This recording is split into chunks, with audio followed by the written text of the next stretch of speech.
Dance with beautiful girls. The father hides me in the closet one night, and I wait for until the girls, they all come to bed. It's a big closet, and it smells nice. It's like girl sweat and cloves and mothballs. I hold on to the sleeve of someone's dress to balance while I'm looking through the keyhole. Don't think I don't go through all the pockets. But all I find is a marble and a deck of cards with a queen and spades missing. A napkin folded into a swan, maybe. A box of matches from the Chinese restaurant. I look through the keyhole. Maybe I'm hoping to see one or two of them take off their clothes. But instead they lock the bedroom door. They move one of the beds, knock on the floor, and guess what? There's a secret passageway. Down they go, one after the other. They look so demure, like they're going to Sunday school. I wait a bit and then I follow them. The passageway is plaster and bricks first, then it's dirt with packed walls. The walls open up and we can be hiding along, all of us, holding hands if we wanted to. It's pretty dark, but each girl has a flashlight. I follow the 12 pairs of feet and 12 new pairs of kid leather dancing shoes, each in its own little puddle of light. I stretch my hands and I stand on my toes, but I can't feel the roof of the tunnel anymore. There's a breeze, raising the hair on my neck. Up until then, I think I know this city pretty well, but we go down and down. Me after the last girl, the youngest, and when last the passageway levels out. We're in a forest. There's this moss on the trunk of the trees which glows. It looks like paradise by the light of the moss. The ground is soft like velvet and the air tastes good. I think I must be dreaming, but I reach up and I break off a branch. The youngest girl hears the branch snap and she turns around, but I've ducked behind a tree. So she goes on and we go on. Then we come to a river. Down by the bank there are 12 young men. Oriental gangsters by the look of them. Black hair slicked back. Smooth-faced in the dim light, and I can see they're wearing guns under their nice dinner jackets. I stay back in the trees. I think maybe it's the white slave trade, but the girls go peaceful and they're smiling and laughing with their escorts. So I stay in the trees and think for a bit. Each man rows one of the girls across the river, like in a little canoe. Me, I wait a while and then I get in the canoe and start rowing myself across as quietly as I can. The water is black and there's a bit of current, as if it's know where it's going. I don't quite trust this water. I get close to the last boat with the youngest girl in it, and water from my oar splashes up and gets her face wet, I guess, because she says to the man, "Someone's out there." Alligator, maybe, he says. And I swear he looks just like the waiter who brought me orange chicken in that new restaurant downtown. I'm so close, I swear he must see me, but they don't seem to. Or maybe they're just being polite. We all get out on the other side, and there's a nightclub all lit up with paper lanterns on the veranda. Men and women are standing on the veranda, and there's a band playing inside. It's the kind of music that makes you tap at your feet. Start tapping your feet.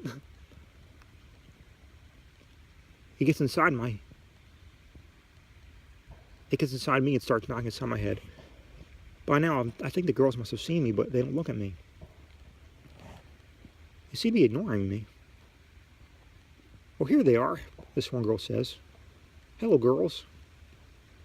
She's tall and so beautiful she looks like a movie star, but she's stern looking too, like she probably plays villains. She's wearing one of them tight, silky dresses with dragons on it, but she's not Oriental. "Now let's get started," she says. Over on the door of the nightclub is a sign, "Dance with beautiful girls." They go in, I wait a bit and go in too. I dance with the oldest and I dance with the youngest, and of course they pretend they don't know me, but they think I dance pretty fine. We shimmy and we grind and we bump and we do the Charleston. This girl, she opens her legs up for me, but she's got her hands down on an X. And then her knees go back together and her arms fly open like she's going to grab me. And then her hands are crossing over and back on her knees again. I lift her up in the air by her armpits and her skirt flies up. She's standing on the air like it was solid as the dance floor. And when I put her back down, she moves on the floor like it was air. She just floats. Her feet are tapping the whole time and sparks are flying up from her shoes and my shoes and everybody's shoes. I dance with a lot of girls and they say they're all beautiful. Just like the sign says. Even the ones who aren't. And when the band starts to sound tired, I sneak out the door and back across the river, back through the forest, back up the secret passageway in the girls' bedroom. I get back in the closet and wipe my face on someone's dress. The sweat is dripping off me. Pretty soon the girls could come home too, limping a little bit, but smiling. They sit down on the beds and they take off their shoes. Sure enough, their shoes are worn right through. Mine aren't much better. That's when I step out of the closet, and while they're screaming and lamenting and shrieking and scolding, yelling, cursing, I unlock the bedroom door and let their father in. He's been waiting there all night. He's hangdog. There are circles under his eyes. "Did you follow them?" he says. "I did," I said. "Did you stick to them?" he says. He won't look at them. "I did," I say. I give him the branch. A little bit later, when I get to know the girl, the oldest girl, we get married. We go out dancing almost every night, but I never see that club again.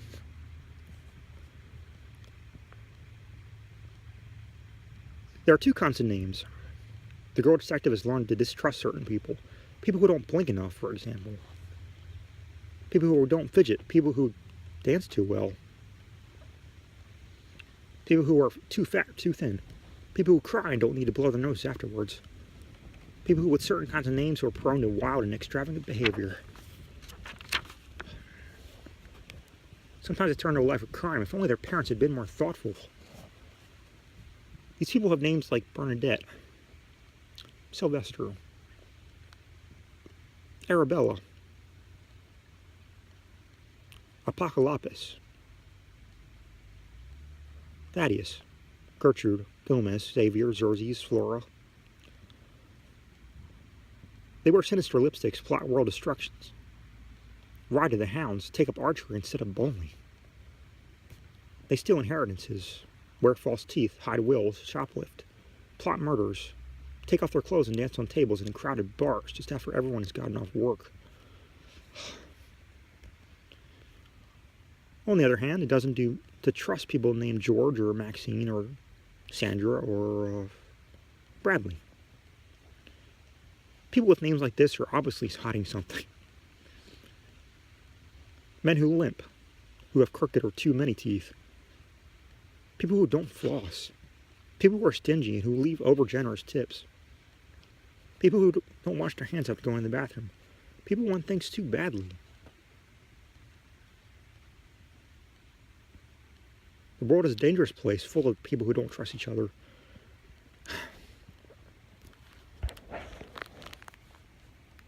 That is why I'm staying up in this tree. I wouldn't come down even if she asked me to. The girl detective's looking for her mother. The girl detective's been looking for her mother for a long time. She doesn't expect her mother to be easy to find. After all, her mother's also a master of disguises. If we fail to know the girl detective when she comes to find us, how will the girl detective know to her mother? She sees sometimes her in her other people's dreams. Look at the way this woman is dreaming about goldfish, her mother says. And the girl detective tastes the goldfish and something is revealed to her. Maybe a broken heart, maybe something about money, or a holiday that the woman is about to take. Maybe the woman is about to win the lottery. Sometimes the girl detective thinks she's missing her mother's point. Maybe the thing she's supposed to be learning is not about vacations or broken hearts or lotteries or missing wills or any of these things. Maybe her mother's just trying to tell the girl detective how to get to where she is. In the meantime, the girl detective collects the clues from other people's dreams, and we asked her to find our missing pets, to tell us if our spouses are being honest with us, to tell us who are really our friends, and to keep an eye on the world while we are sleeping. About 3 o'clock this morning, the girl detective pushed open her window and looked at me. She looked like she hasn't been getting much sleep either. Are you still up in that tree? Why we fear the girl detective. She reminds us of our mothers. She eats our dreams. She knows what we have been up to, what we are longing for. She knows what we are capable of, what we are not capable of. She is looking for something. We are afraid that she's looking for us. We are afraid that she's not looking for us. Who will find us if the girl detective does not? The girl detective asked a few questions. I think I've heard this story before, the girl detective says to the fat man. It's an old story. The man stares at her sadly and she stares back. So why are you telling me? Don't know, he says. My wife disappeared a few months ago. I mean, she passed on. She died. I can't find her is what I mean. But I thought that maybe if someone could find that club again, she might be there. But I'm old and her father's house burned down 30 years ago. I can't even find that Chinese restaurant anymore. Even if I found the club, the girl detective says, if she's dead, she probably won't be there. And if she is there, she may not want to come back. I guess I know that too, girl, he says. But to talk about her, how I met her, stuff like that helps. Besides, you don't know. She might be there. You never know about these things. He gives her a photograph of his wife. What was your wife's name? The girl detective says. I've been trying to remember that myself, he says. Some things have been recently turned up in bank vaults. Lost pets, the crew and the passengers of the Mary Celeste. More socks. Several boxes of Christmas tree ornaments. A play by Shakespeare about star-crossed lovers. It doesn't end well. Wedding rings, some albino alligators. Several tons of 7th grade homework. Ballistic missiles. A glass slipper. Some African explorers, a whole party of Himalayan mountain climbers. Children whose faces I knew from the milk cartons. The rest of that poem by Coleridge. Also, fortune cookies.